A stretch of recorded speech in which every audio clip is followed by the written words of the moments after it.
ఈ శ్రేష్టమైన వాక్యాలు వింటున్నాయన నడిపించినట్టు నీకు స్తోత్రాలు.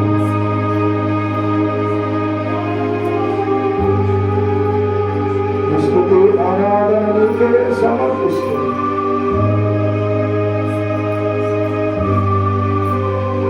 మా ప్రభువైన యేసుక్రీస్తు నామములో ప్రార్థించి అడుగుతున్నాము తండ్రి. ఆమేన్. దయచేసి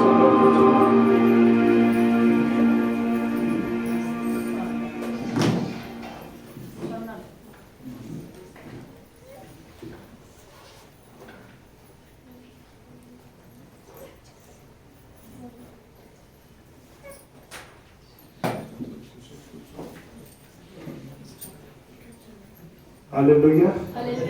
ఎంతమంది హ్యాపీగా ఉన్నారండి? దేవుని స్తోత్రాలు. అందరూ హ్యాపీగా ఉన్నామా? ఒకసారి సపోర్ట్ కొడుతూ దేవుని మహిమ అందరూ సపోర్ట్ సౌండ్ రావు.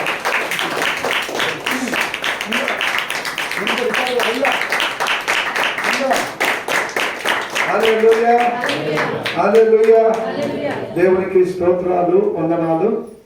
దేవుని కృపను బట్టి మనమందరం కూడా దేవుని సముఖంలో మరి దేవుడు ప్రేమించిన రీతిని బట్టి యేసుక్రీస్తు జననము ఇదంతా కూడా ప్రతి సంవత్సరం వింటూనే ఉన్నాం. అవునా కదండి? మీరు చెప్పాల్సిన అవసరం లేదు. అందరూ అయిపోయినా యేసుక్రీస్తు ఈ లోకములో ఆయన జన్మించిన రీతిని చూస్తే ఎంతో ఆశ్చర్యము, రహస్యమైన పుట్టుక, మరి అనుకునే విధమైన ఆందోళన, అనుకునే విధమైన విషయాలు చూడగలుగుతున్నాం. యేసుక్రీస్తు జన్మించిన సమయంలో మహామేధావైన రాజు కూడా గడగడ వణికిపోయాడు. నాకంటే యూదుల రాజు ఇంకా ఎక్కడ పుట్టాడు అన్నాడు. ఆయన జన్మించిన వెంటనే రాజు జీవితంలో గడగడ ఏమైందండి? భయపడ్డాడు. ఈ దినము మన భారతదేశంలో మన ప్రధాన మంత్రులు ఎలా ఉన్నారంటే దేవుని ఏర్పాటు చేసుకున్నాడు. ఆయన మాట అంటే ఈ భారతదేశం అంతా కూడా భయపడాలి. అలాంటి దినాలలో ఏ రోజు రాజు జీవితంలో యేసయ్య జన్మించాడు, ఫలాని రాజుగా పుట్టాడు అన్నప్పుడే కలవరం ఏర్పడినదండి. అక్కడ ఈ దినం మనకు అలాంటి కలవరం ఉండదా? యేసయ్య ఎలా జన్మించాడు? ఇప్పుడు రాజు కావాలంటే కొన్ని సంవత్సరాలు పెరగాలి, కొన్ని సంవత్సరాలు ఉన్నతంగా ఎదిగిన తర్వాత మంచి నాలెడ్జ్ రావాలి, అప్పుడు జనం కలుసుకొని ఫలాని వ్యక్తిని నిలబెడతారు. కానీ యేసయ్య జన్మ అలాంటిది కాదు. ఆయన జన్మించిన వెంటనే రాజు అయ్యాడు. అవునా కదండి? హల్లెలూయా. మన పిల్లలు పుట్టుకున్న రాజు అవుతాడండి. కానీ మన పిల్లలు పుట్టుకునే పెద్ద కార్పొరేట్లు అవుతారా? పుట్టుకునే డాక్టర్లు అవుతారా? కానీ పుట్టుకునే మంచి ఇంజనీర్ అవుతారా? కాదు. కానీ యేసయ్య జన్మించగానే రాజుగా పుట్టాడు. అది ఒక ఆశ్చర్యం. ఇంకొక ఆశ్చర్యం తెలుసునా? యేసయ్య జన్మించడము పరిశుద్ధాత్మ ద్వారా. తండ్రి, కుమార, పరిశుద్ధాత్ములు ఈ లోకమే సృష్టింపబడక మునిపే పరిశుద్ధ గ్రంథములో మనం చూస్తున్నాం. ఆది కాండం 1వ అధ్యాయం అంటాడు, ఆయన ఆది యందున్నాడు, ఆదిలోనే ఆయన ఏకమైన వాడు. అయితే జన్మించినప్పుడు ఎలా జన్మించాడంటే ఒక కన్యక గర్భం. యవనస్తురాలండి, వివాహము కాలేదు. ఈ దినాల్లో ఏదైనా మాటలు జరిగితే అమ్మాయి ఇట్లా నోరు పెట్టుకుంటారు చేతులు. ఏంటి పరిస్థితి? పెళ్లి కాలేదండి, అప్పుడు ఇలా జరిగించా. ఆ దినాలలో ఏం జరిగిందండి? కన్య మరియకు యేసేపుకు ప్రధానం జరిగింది. అంతే. ఎంగేజ్మెంట్ మనకు తెలుసు. ఎంగేజ్మెంట్ అయినా కొన్ని సంవత్సరాలు, కొన్ని నెలలకు, సంవత్సరానికో ఒక నెలకు ఏం జరుగుతుందండి? ఎప్పుడైతే ఆ యొక్క దూత మరి దగ్గరకు వచ్చి, అమ్మా నువ్వు దయాప్రాప్తురాలవు, నీకు శుభము కలుగునన్నప్పుడు, ఆమె అన్న చెప్పినప్పుడు దూత ఈమె భయపడిపోయింది. ఏంటిది, నా కడుపులో మరి గర్భమా అన్నప్పుడు ఆమె ఆశ్చర్యపడినదండి. ఈ విషయము ఎవరు చెప్పారండి? దూత వెళ్ళి యేసేపుతో చెప్పు. పండుకున్నప్పుడు యేసేపు చూశాడు, భయపడతాడు. ఇదిగో నీకు ప్రదానము చేయబడిన మరియా గర్భం ధరించింది. ఆమె ప్రసవ దినంలో నిన్నేంత వరకు నువ్వు, ఆయన కూడా అనుకున్నాడు, ఏంటనే పరిస్థితి, మా ఫ్రెండ్స్ ఎంతమంది నన్ను ఎంత అవమానం చేసినట్లు, ఏంది పరిస్థితి, ఏమైంది, ఎంగేజ్మెంట్ అయింది, 2-3 నెలలకు ఏంది ఇక్కడ, ఏంటి ఇది ఆశ్చర్యము, నాకే భయం, ఏందిరా ఈ కథ, మరి మానపురా అని చెప్పండి, చాలా చెప్పాను. గాబ్రియెలు దూత ప్రత్యక్షించినప్పుడు యేసేపు ఆ దూత మాటకు లోబడ్డాడు. ఆమె ప్రసవ దినాల నిండి ఆమెలో యేసు జన్మించేంత వరకు ఆమెతో ఉన్నాడు, కానీ ఆమెతో కలిసి జీవించాడు. ఎలా జీవించాడంటే, ఆ దినాలలో స్థలము లేనప్పుడు, పశువు పాకలు కూడా స్థలము లేనప్పుడు ఎలా తీసుకెళ్ళంటే చెప్పాడు, ఏ రోజు రాదు ఇక్కడ భయంకరమైన 2 సంవత్సరాల లోపల పిల్లవాళ్ళని ఏంటంట చూడండి, కలవరపట్నం జరుగుతా ఉన్నాయి సంఘటన. చాలా మంది చనిపోతా ఉన్నారు, చంపుతా ఉన్నారు. రాజుకి ఎట్లా వచ్చిందండి, ఎవరు పుట్టాడంట, ఈ రోమా సామ్రాజ్యంలో రాజుగా పుట్టాడంట. ఎన్ని సంవత్సరాలు అండి, పుట్టుని ఎన్ని సంవత్సరాలు ఉంటాయండి? 6 నెలలు, నెల కూడా కాదు. మా పుట్టిందంటే ఒక వారమైతే అనుకోవచ్చు. రాజుకు కలవరం అయిపోయింది. రాజు వెంటనే ఆజ్ఞ చేశాడు, ఈ యొక్క దేశములో 2 సంవత్సరాలు లోపల ఉన్న వారిని ఏం చేయాలంట? ఎవరంట? కేవలము మగ పిల్లలను. తల్లిదండ్రులు ఆడపిల్లల విషయాన్ని సేఫ్టీ ఉమ్మా ఆయన ఇచ్చిన ఆజ్ఞకు బతికిపోయినా, మగ పిల్లలను చంపమన్నాడు. ఎన్ని సంవత్సరాల లోపల? 3 సంవత్సరాలు నాయన బయటకు వచ్చి చంపుతారా? ఎంతమంది దాపెట్టింటారో, ఎంతమంది చనిపోయిందో తెలియదు. ఏ రోజు చేసినప్పటికీ ఆ దినాల్లో ఏ రోజుకు మా అంటే 30 సంవత్సరాలు మంచి ఏమన్నా ప్రాయంలో ఉన్న వ్యక్తి వెంటనే 2 సంవత్సరాలకు చంపమన్నాడు. అయితే దేవుని దూత ప్రత్యక్షమై, ఇదిగో నువ్వు గర్భము ధరించినావు, ఇదిగో నేను చెప్పిన మార్గం వెళ్ళిపోతున్నాడు. మార్గం వెళ్ళారు. దేవుని చెప్తున్న రీతిగా వారు వెళ్ళి ఎక్కడ జన్మించండి? బెత్లెహేము పట్టణము దాకా చాలా జాగ్రత్తగా నడిపించారు. ఆ దినాలు వాహనాలు లేవు, లేకపోతే విమానం ఎక్కించుకొని దిగతట్టు లేదు. కాలి నడకలు, ఆ యొక్క ఒంటెలు లేకపోతే గుర్రాలు ఏమిపోయేవారు. నడిచి వెళ్ళి ఆమె జన్మించేంత వరకు, ఆ యేసు ప్రభు జన్మించిన వెంటనే ఏమైందండి? ఆకాశంలో నక్షత్రం, ఆకాశంలో వెలుగు కలిగింది. మనం నేర్చుకున్నాం వచ్చిన ఆదివారం. వెలుగులో వెలుగు వచ్చేసింది. ఆ వెలుగు సమయంలో, రాత్రి కాల సమయంలో గొర్రెల కాపులు ఎక్కడున్నారండి? పొలాలలో వాటిని మేపుతా ఉన్నారు. మేపే సమయంలో వారికి వెలుగు వచ్చేసింది. వెంటనే భయపడినారు. చూడండి ఎంతమంది భయపడినారు. ఇదేనా మనం భయం ఏం లేదు. దేనికి భయం? మన భయం ఉందా? లేదు. ఆ దినాల్లో వారు కాల్చుకునే సమయంలో భయం వచ్చేసింది. ఎందుకు వచ్చింది? వెలుగు వచ్చేసింది. వెలుగు రావడమే వాళ్ళు భయపడిపోయారు. ఏంటంటే చూశారు. వెంటనే దూతేమన్నది, భయపడుకుడి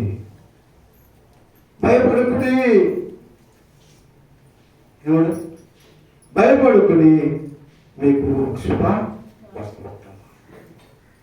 శుభవర్తమానము. ఎంత మాకు వర్తమానం ఆలోచన చేశారు. దావీదు పట్టణమందు నేడు రక్షకుడు మీ కొరకు పుట్టినాడు. ఈయన ఎవరి కొరకంటే పుట్టింది? మనం భయపడుతున్నామా? వెంటనే వాళ్ళు భయపడిన వెంటనే, అయ్యా మా కొరకు జన్మించాడా? వెంటనే లేచానండి.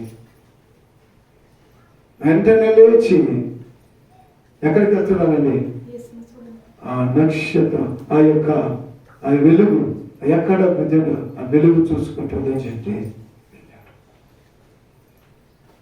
అలాగే ఇంకా ఎవరండి? తూర్పు దేశపు జ్ఞానులు. వారు కూడా ఏం చేశారు? నక్షత్రం చూసి వాళ్ళు వెళ్తా ఉన్నారు.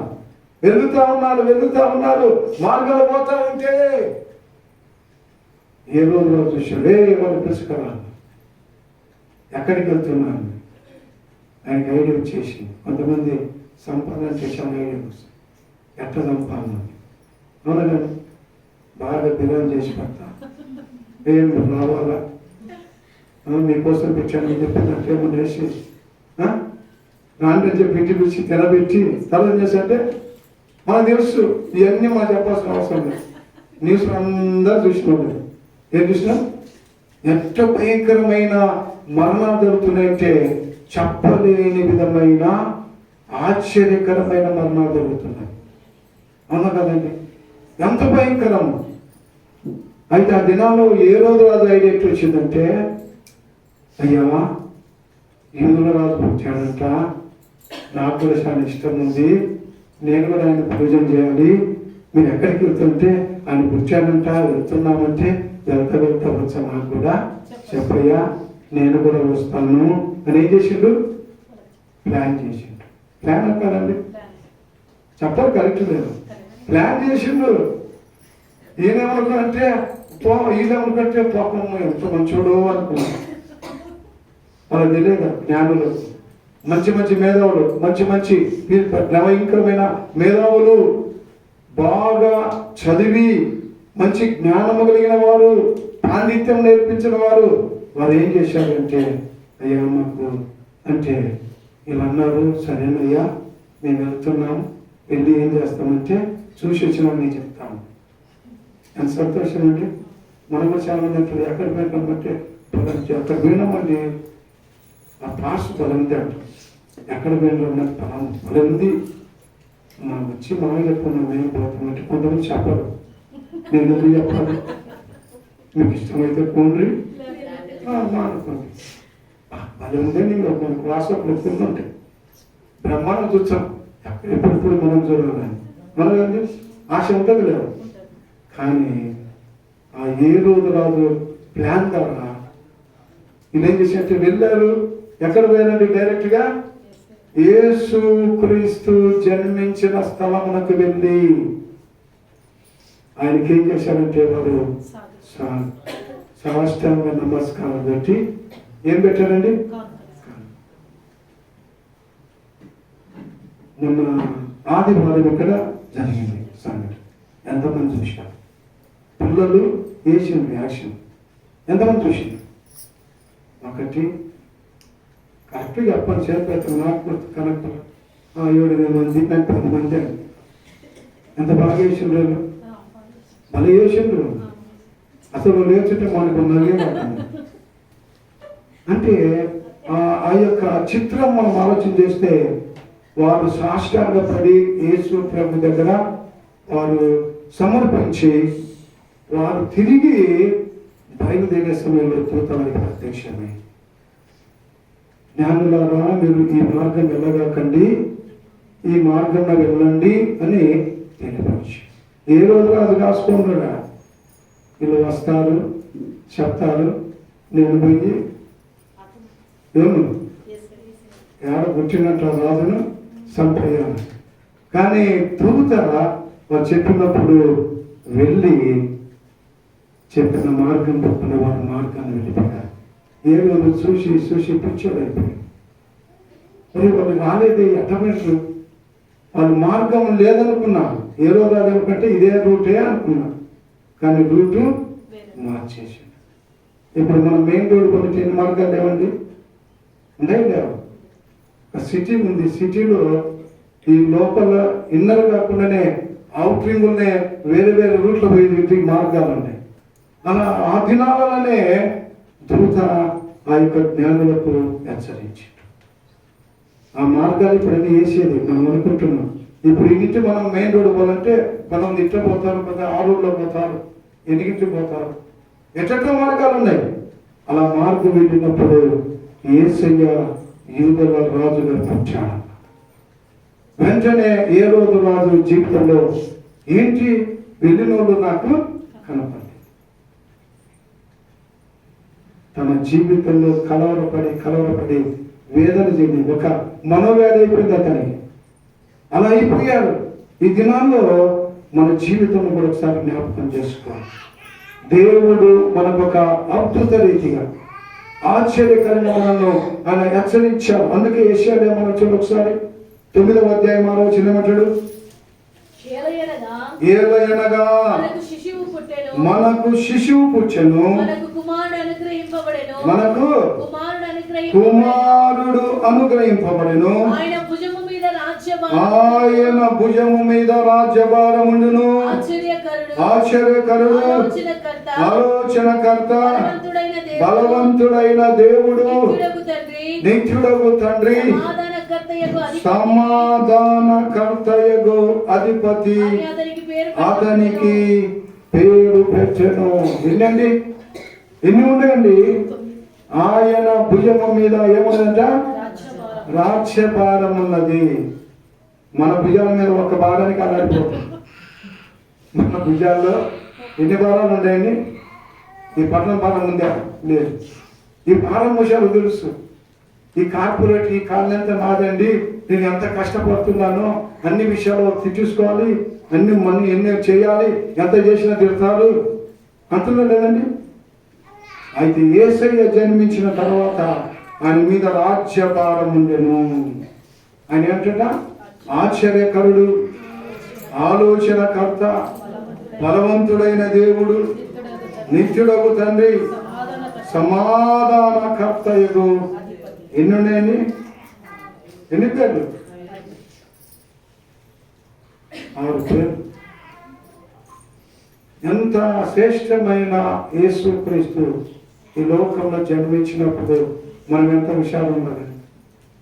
2000 సంవత్సరాల క్రితం చాలా మంది చూస్తాం కదా, ఎక్కడ కూర్చొని వేస్తుంటారు.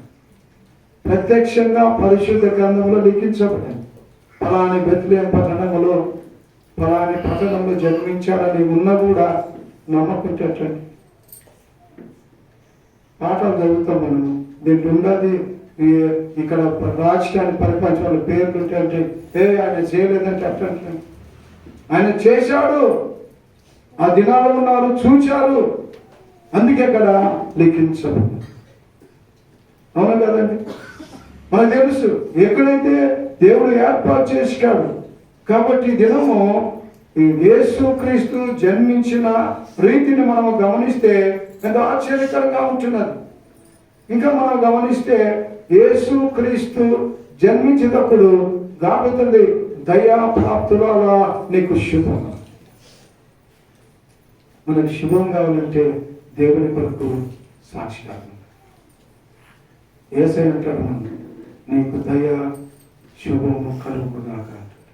ఎందుకంటే నువ్వు ఆయన పూజిస్తున్నావు, ఆయన సేవిస్తున్నావు, ఆయన కొరకు జీవిస్తున్నావు. అందుకే ప్రభువు నీకు తోడై ఉంటాడు. మన ప్రభువు తోడు ఉండాలంటే దావీదేమోనంటే నేను గాఢాంధకారపు లోయలో సంచరించిన ఈ అపాయములకు భయపడను. మనం వీటికి వచ్చానికి భయపడుతుంటాం. నేను భయపడను అంటాడు ఆయన. ఎక్కడంట? నీ దుడ్డు కర్ర, నీ దండము అనేక ఎటు వెళ్ళు నేను ఆదరించేది. రోగాలు వచ్చినప్పుడు, కష్టాలు ఉన్నప్పుడు ప్రజలు మనకి ఆ దుడ్డు కథ ఆదరిస్తాడు, దండిస్తాడు, హెచ్చరిస్తాడు. చాలా మంది చెప్పారు, అయ్యా పాలు సరికి పోగలకండి, సరికి ఎక్కడ తిరగలంట. ఆయన కాపుదల ఉంటుంది, ఆయన భద్రత ఉంటుంది. మనం దేవుడు ఆస్వాదించాలంటే ఎంత గొప్ప ధన్యత అండి. ఇక్కడ అంటాడు కదా 7వ వచనంలో, ఇది మొదలుకొని మితి లేకుండా దానికి వృద్ధియు క్షేమమును కలుగునట్టు సర్వకాలము దావీదు సింహాసనమును రాజ్యమును బట్టి సర్వకాలము దేవుడు మనం ఆదరిస్తాడు. మనం చూస్తున్నాం, మన పట్టణంలో సేఫ్టీ ఉన్నాం. మణిపూర్ ప్రాంతం తెలుసు. మనకు పాస్టర్ గారు ఛత్తీస్గఢ్ నుంచి ఫోన్ చేశాను. पास्टर का हम दोस्त प्रेम हुआ है, तो हमको प्रेम करते हैं। हम बहुत तकलीफ में बाहर जाने का हम मारा అని సంపస్తున్నారు. నేను మా కుమార్తె మా బిడ్డ నెచ్చులో మన మీటింగ్ చూసిన చాలా పాపం వాళ్ళు వాకిలి వేసుకొని ప్రార్థన చేసుకుంటారు. బయట పోతేనే భయపడుతుంది. మన పాస్టర్ వచ్చినప్పుడు అనుకున్నాం, అయ్యా మనం అంత దూరం పోలేము, ఎందుకంటే పరిస్థితిని బట్టి బయట తెలిస్తే వాళ్ళు కొంతమంది ఏమనిస్తారు, ఒక 5-6 మంది కుటుంబాలే కూర్చొని ఇంట్లో ప్రార్థన చేసుకుని దేవుని స్తుతించి ఇదిలా మనం జ్ఞాపకం చేసుకుందా, దేవుడు మనకు అనుగ్రహించిన శ్రేష్టమైన ధన్యత. ఏమి డిస్టర్బెన్స్ లేదు, ఏమి ప్రాబ్లమ్స్ లేదు. మనందరూ కూడా మనకు సహకారిగా ఉంటాం. వాళ్ళతో మనం వెళ్ళాలంటే ప్రేమత కలిగి ప్రేమించాలి. నీకు శాతం మటుకు నువ్వు పరిచయలు సహకరించాలి. ఈ దినము దేవుడు అందుకే ఆయన అంటాడు కదా, ఒక మాట చూడండి, లూకా సువార్త 1:30 ఏమంటాడు కదా, నేను ముగ్గు చేస్తాను సమయం. మరియా భయపడకుము, దేవుని వలన నీవు కృప పొందితివి. ఇదిగో నీవు గర్భము ధరించి కుమారునికని ఆయనకు యేసు అను పేరు పెట్టుదువు. ఏం జరిగిందండి అక్కడ? కృప. ఏమొచ్చింది అక్కడైనా? దయాప్రాప్తురాలా, నీకు శుభము, నీవు భయపడకు, నీవు దేవుని వలన నీకు ఏం జరిగింది? కృప పొందితివి. Grace of peace. ఎంత ధన్యత అండి. మా పిల్లలు ఇక్కడ కూర్చున్నారు. ఎంత ధన్యత అండి. దేవుని కృప, ఆయన ప్రీతి. 5 నిమిషాలు ముగిస్తాను. మన సమయం చాలా ప్రాముఖ్యం, చాలా సమయం ప్రాముఖ్యం. ఆయన కృప, దయా ప్రార్థన, నీకు శుభము. ఈ దినము నీవు కృప పొందితివి. నేను దేవుని కృపలో ఉన్నానా నీకు పనిచేసుకోవాలి. ఇది 2వ పాయింట్. మొదటిగా నేను జ్ఞాపకం చేస్తున్నాను, ప్రభువు మనకు తోడై ఉన్నాడు. ఆయన తోడుగా బట్టి నేను ఇక్కడ ఉన్నా, లేకుంటే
ప్రార్థన చేసుకుందాం.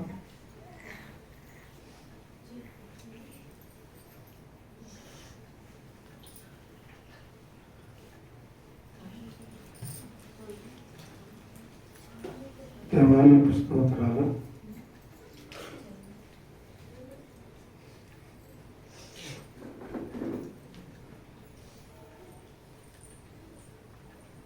చేస్తున్న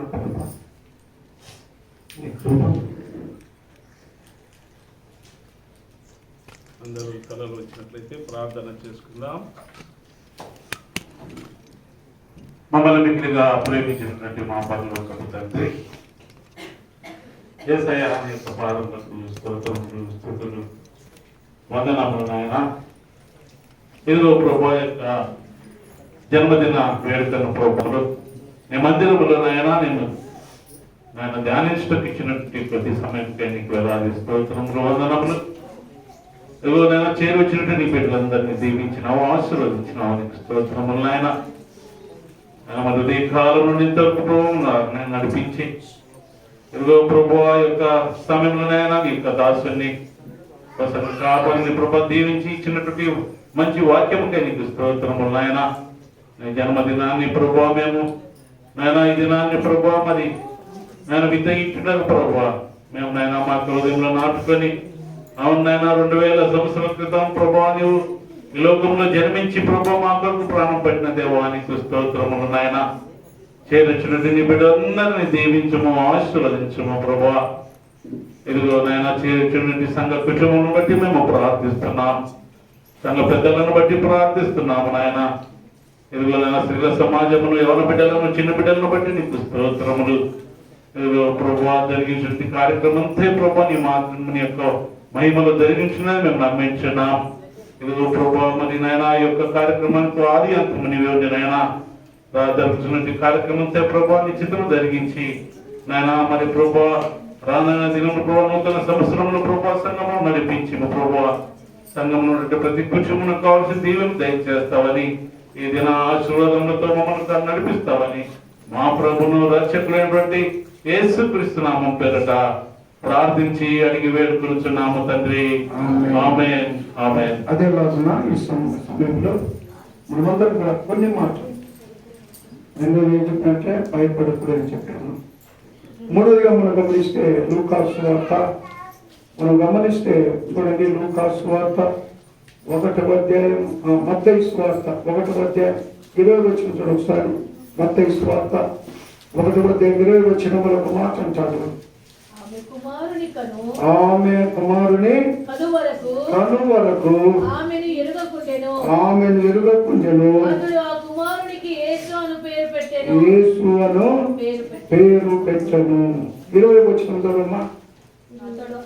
అతడు ఈ సంగతులను గురించి ఆలోచించుకొనుచున్నగా ఇదిగో ప్రభు దూత స్వప్నమందు అతనికి ప్రత్యక్షమై దావీదు కుమారుడైన యోసేపు నీ భార్యను మళ్ళీ చేర్చుకుంటూ భయపడకము, ఆమె గర్భము ధరించి పరిశుద్ధాత్మ ద్వారా కలిగినది. ఈ దినము పరిశుద్ధాత్మ ద్వారా దేవుడు మన కుటుంబాన్ని కాపాడుచున్నాడు.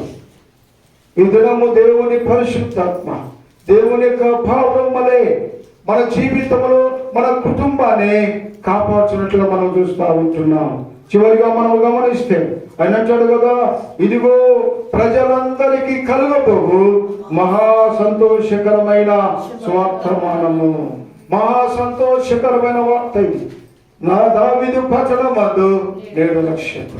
ఈ దినం మన కొరకు యేసయ్య జన్మించాడు. మన పాప రోత జీవితాన్ని బట్టి ఆయన మన కొరకు నలగబట్టబడ్డాడు. మన కొరకు ఆయన సిలువలో ఆయన రక్తము చిందించినట్లుగా మనం చూస్తా ఉన్నాం. ఆయన మన కొరకు ఆయన పరిచయం చేశాడు. మన నిమిత్తమైన ఎన్నో శ్రమలను అనుభవించాడు. అందుకే అంటాడు కదా, చూడండి లూకా సువార్త అక్కడ అంటాడు కదా, ప్రభువు మహిమ వారి చుట్టూ హల్లెలూయా. ప్రభు మహిమ, ఈ దినమైన మహిమ ఉండవచ్చే మనం జీవిస్తున్నాం అని అంటాడు కదా. దేవుని మహిమ మనలో ఉన్నది. అందుకే కీర్తనకారుడు ఒక మాట అంటాడు, చూడండి గమనిస్తే ఇక్కడ ఆయన మహిమలో మనం ఎలా ఉండాలి, ఎక్కడ జీవించాలి అని గమనిస్తే చూడండి 139వ కీర్తన మనం గమనిస్తే ఆయన అంటాడు, యెహోవా నీవు నన్ను పరిశోధించి తెలుసుకున్నావు. నేను కూర్చుంటా, నేను నేర్చుట నీకు తెలియను. అందుకే అంటాడు కదా, ఆయన మహిమ ఎలా ఉంటుందంటే 127వ కీర్తనలో 2వ వచనంలో మాట అంటాడు, ఆయన ప్రసన్నత, ఆయన మహిమ ఎలా ఉంటుందంటే అంటాడు కదా, ఏమంటాడు, మీరు వేకువనే లేచి చాలా రాత్రి అయిన తర్వాత పండుకొనుచు కష్టాజితమా తినుచుండుట వ్యర్థమే. తన ప్రియుడు నిద్రించుచుండగా తన ప్రియుడు, ఆయన ప్రియులుగా మనం ఉంటున్నామా. ఇక్కడ అంటాడు కదా, మీరు ఎక్కడంట, మీరు వేకువనే లేచి రాత్రి వరకు కష్టపడినా కూడా, నువ్వు రాత్రి వరకు ఎంత సంపాదించినా కూడా, నువ్వు ఆహారము భుజించినా కూడా అన్ని కూడా ఏమిటంటే వ్యర్థము. అయితే ఆయనను ప్రేమించిన వారికి, ఆయన ప్రియులుగా ఉన్నవారికి, ఆయన పిల్లలుగా ఉండేవారికి దేవుని ప్రసన్నత తోడుగా ఉంటుంది. ఆయన మహిమ మనకు కావాలి. అందుకే అంటాడు, మీరు సర్వలోకానికి వెళ్ళి సర్వ సృష్టికి స్వార్థను ప్రకటించుడి. ఈ దినం మనం స్వార్థ చెప్తున్నామా? దేవుని మాటలు నేర్చుకుంటున్నాం కానీ మనం మనసులు పెట్టుకుంటున్నామా? వింటున్నాం కానీ మనం గ్రహించలేకపోతున్నాం. ఈ దినం మంది కాదు, సాయంకాలం మంది కాదు. ఒక వ్యక్తి చెప్పారు, ఒక ఎగ్జాంపుల్, ఒక పాస్టర్ గారు చెప్పారు, ఆమె బాగా మంచి 15,000 పెట్టి ఒక మంచి పరిచయం కట్టుకుని గుడికి వచ్చింది. పండుగ వచ్చి చీరలు చూసుకుంటే అట్లే చూసుకుంటుంది, అట్లా ఇవ్వడం అడగట్టండి. ఆమె బాగానే కట్టుకొని వచ్చింది. అందరూ చూసుకుని సైలెంట్ ఉంటుంది. మీకు మనసులో ఏమన్నది, ఎవరు అడగట్టలేదు నన్ను, అడిగితే చెప్పాలంది ఆమె. పాప ఆమె ఏం చేస్తుందంటే, ఎవరన్నా అడుగుతారేమో శబ్దం లేక మా తక్కువ వాళ్ళకంటే ఒక్కరు కూడా చూడండి చూసాం. ఆమె బాధపడి చెప్పలేక నాయగారు ప్రసంగం అయిపోయిందంట, అంత అయిపోయి ముగిస్తప్పటికి అప్పటికి ఇంకా బాగా ఆమె దేశపు ఒక్కరు చూసేమో బాగుందంటాం లేదు. ఏదన్నా పరిస్థితి, ఎంత పరిస్థితి రాదని బాధపడతా లాస్ట్ అందరూ వీళ్ళు చేసుకొని పోతాకి మనం పట్టుకొని ఉంటారు. ఆమె ఏం చెప్పారంటే అదే పోయినట్టు. ఆమె లాస్ట్ పాస్టర్ గారికి వచ్చిందంట, అదే కదా మొన్న అదే కదా పాస్టర్ గారి బాగా ఆయన ఎక్కడ అడుగుతాడు. మరి ఆయన పొందట బాగుందా? మనం ఏమమ్మ శివరాత్రి చదువుతున్నారు, ఆడవాళ్ళు అయితే ఎంతమ్మ బాగుంది, వచ్చేట పాడుతుంది. ఏమైందమ్మా? ఏం చేయలేదు, 15,000 ఖర్చు పెట్టి కట్టుకొని వచ్చినాను. అందరూ ఇంతమంది వచ్చి ఒక్కరు కూడా అడగలేదు అంటే, ఎందుకు అడగలేదమ్మంటే ఏమయ్య కాదు నిన్నట నీ గుణం బాగుంటే అందరూ మాట్లాడుతుంది. నా ముందే గూనే నడుచుకుంటాను అని మస్తు పోయిందంటే ఏంటంటే దిగులుతో ఉంది. ఇంటికి పోయిన వేళ పిల్లలు ఉంది ఏందమ్మంటే లాస్ట్గా పండుగ రోజే అట్లా అయిపోతాయి పరిస్థితి. అట్లా దేవుడు ప్రేమించిన రీతిని వచ్చి దినమనొకరికి తెలియపరచడం. అందుకే ఆయన మహిమను చివరిగా ఒక మాట చెప్పి ముగిస్తాను. ఏమన్నాడు? 2వ అధ్యాయం 14 వచ్చిన ఏమంటాడు? లూకాసు 2:14 సర్వోన్నతమైన స్థలములలో దేవునికి మహిమయు ఆయనకిష్టులైన మనుష్యులకు భూమి మీద సమాధానము కలుగుగాకని స్తోత్రము చేయించుంది. చూడండి, భూమి మీద ఉన్న వారికి సమాధానం ఎవరికంట? ఆయనకి ఇష్టంగా ఉన్నవారు. మనమందరం ఆయనకి ఇష్టం ఉన్నాం కాబట్టి ఆయనకు సమాధానం, మనకు సమాధానం, మీకు అందరికీ సమాధానము. భూమి మీద ఉన్న మన గుడికి వచ్చిన కాదు, వచ్చినా రాకున్నా అందరూ ఆయనకి ఇష్టంగా ఉన్న వారికి భూమి మీద ఏమంట? సమాధానము కలుగుగాక. ఈ దినం మనకు ఆ సమాధానం ఉందా? ఏ రోజులా జీవితంలో సమాధానం లేదు. కుమిలి కుమిలి కుమిలి నా పరిస్థితి అయిపోయిందని చనిపోయిన స్థితిగా చూస్తాను. రాజుగా కూర్చున్న వాడు ఎక్కడ? ఈ దినం ఆ కూర్చున్న వ్యక్తిని ఒకసారి జ్ఞాపకం చేస్తే ఆయన మన హృదయంలో జన్మించాలి. శ్రీ యేసుండు జన్మించరే, శ్రీ యేసుండు జన్మించరే. అందరూ బాగా వచ్చిన